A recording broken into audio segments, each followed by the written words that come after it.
नमस्कार, बहुत स्वागत है आपका न्यूज 24 मध्य प्रदेश छत्तीसगढ़ में। आपके साथ मैं हूं शुभम सिंह। विदिशा में आज एक बड़ा हादसा हुआ। हादसे के बाद बच्ची का रेस्क्यू कर लिया गया है और अब सबसे पहले उसे अस्पताल पहुंचाया जा रहा है।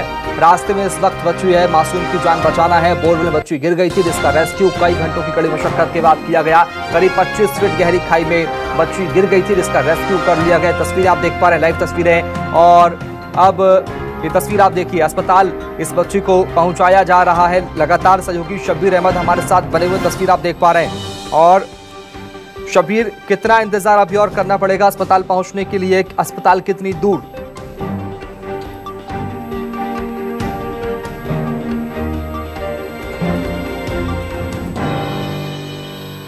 तो जोड़ने की कोशिश करेंगे शब्बीर से, लेकिन तस्वीर आपको दिखा दें, फिलहाल रास्ते में है और अस्मिता को बचाना है और फिलहाल रेस्क्यू किया गया। आपसे कुछ मिनट पहले रेस्क्यू किया गया है, अस्मिता को बाहर निकाला गया और उसके बाद अब सीधे अस्पताल पहुंचाया जा रहा है। तस्वीरें आप देख पा रहे हैं, पीछे पुलिस की गाड़ी है, आगे अस्पताल जाने के लिए एम्बुलेंस और तमाम प्रशासनिक अमला, साथ साथ विदिशा के अस्पताल पहुंचने की कोशिश। और ये तस्वीरें आप देख पा रहे हैं, लाइव तस्वीरें हैं।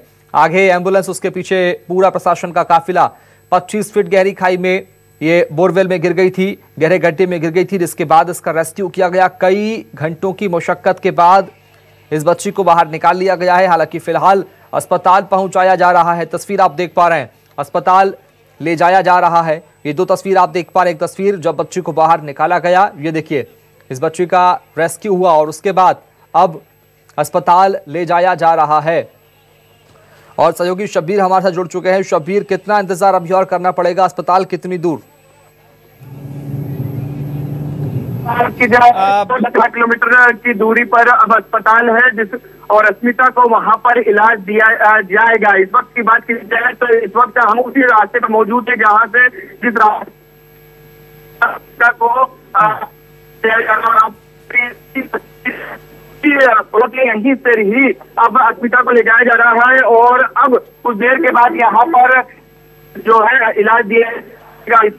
तो एम्बुलेंस के अंदर अस्मिता के हम भी मौजूद हैं। बता दें आपको, करीब 11 से 12 के बीच में बताया जा रहा है कि यह हादसा हुआ था घर के बाहर ही, करीब 30 फीट के आसपास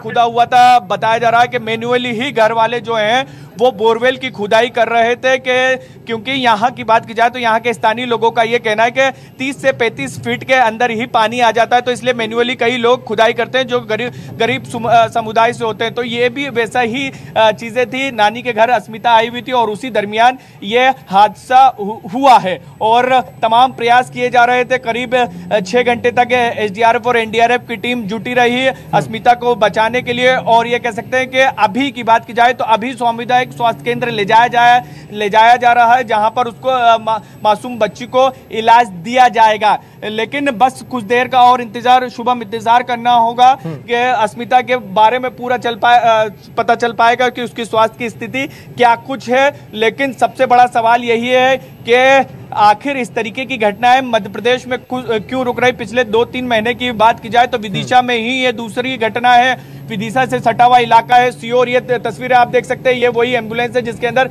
अस्मिता को इस वक्त ले जाया जा रहा है।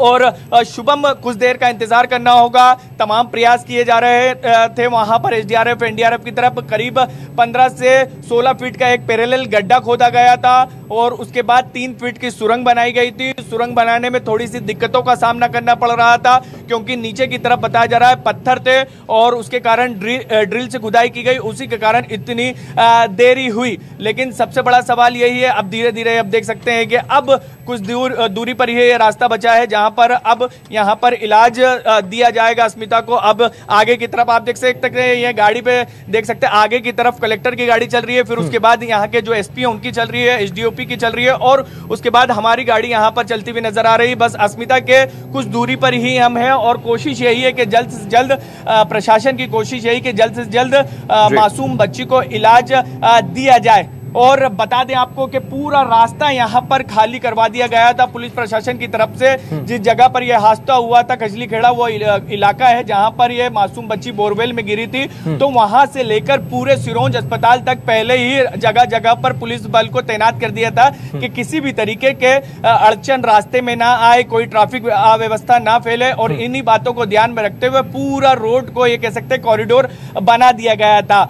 20 फीट का गड्ढा खोदा गया। शुभम हमारे दर्शकों को बता दे, फिर 3 फीट का पैरेलल बोरवेल बनाया गया, सुरंग बनाई गई और फिर उसके जरिए बच्ची को बाहर निकाला गया। अब हम बात की जाए तो बसोदा रोड तक पहुंच गए। यहाँ से कुछ दूरी पर ही यहाँ पर सिरोंज जिला अस्पताल है जहां पर मासूम बच्ची का शुभम इलाज करवाया जाएगा। और आपको बता दें इस वक्त एम्बुलेंस के अंदर अस्मिता के माताराम इस वक्त गाड़ी के अंदर मौजूद हैं और बस कुछ ही देर का और इंतजार करना होगा, फिर उसके बाद अस्पताल में इलाज करवाया जाएगा। आपको बता दें शुरुआत में जैसे ही मासूम बच्ची गिरी थी उसका रो रो का बुरा हाल था। 2 से 3 बजे तक बताया जा रहा है कि बाकायदा आवाज आ रही थी। और उसके बाद जो है स्वास्थ्य विभाग का ये कहना है, जो हमारी जानकारी हाथ लगी है कि स्वास्थ्य विभाग का ये कहना है कि बेहोश हुई थी बच्ची, लेकिन ऑक्सीजन दे दिया गया था। इसके साथ साथ सीसीटीवी भी कैमरे नीचे डाले गए थे, उसका इनपुट बाहर देखने को दिया गया था, उसमें भी हलचल दिखाई दे रही थी। यही राहत की बात यह है कि वो बच्ची जो थी, मासूम बच्ची थी, वो 15 से 16 फीट के शुभम आसपास फंसी हुई थी। कोशिश पहले यह की गई थी कि एंगल बनाकर निकाला जाए सीधी तौर पे ही बोरवेल के जरिए ही, लेकिन उसमें कामयाबी हाथ नहीं लगी क्योंकि मासूम बच्ची काफी छोटी थी, 2.5 से 3 साल की ही मासूम बताई जा रही। तो उसको रस्सी पकड़वाने की कोशिश की गई थी लेकिन प्रशासन उसमें कामयाब नहीं हुआ था। फिर उसके बाद पोकलेन बुलाई गई, जेसीबी बुलाई गई। जिस पोकलेन को बुलाया गया उसके ड्राइवर को वहां पर करंट लग गया तो उसको भी गंभीर चोट आई, अस्पताल में भर्ती कराया। तो कई दिक्कतों का सामना करना पड़ा एसडीआरएफ और एनडीआरएफ की टीम को, स्थानीय प्रशासन को, क्योंकि बारिश का मौसम है, बारिश भी हो रही थी। लेकिन उन तमाम दिक्कतों को पार करते हुए करीब 7 घंटे के अंदर एसडीआरएफ एनडीआरएफ स्थानीय प्रशासन ने रेस्क्यू पूरा किया है। और अब ये कह सकते हैं कि शुभम 2 से 3 किलोमीटर की दूरी ही बची है जहां पर अब यहां पर अस्मिता को सिरोंज जो अस्पताल है वहां पर इलाज करवाया जाएगा। इस वक्त की बात की जाए तो हम सिरोंज का जो बस स्टैंड है वहां तक पहुंच गए और यहीं से ही कुछ दूरी पर ही यहाँ पर जिला अस्पताल है जहां पर इलाज करवाया जाएगा अस्मिता का।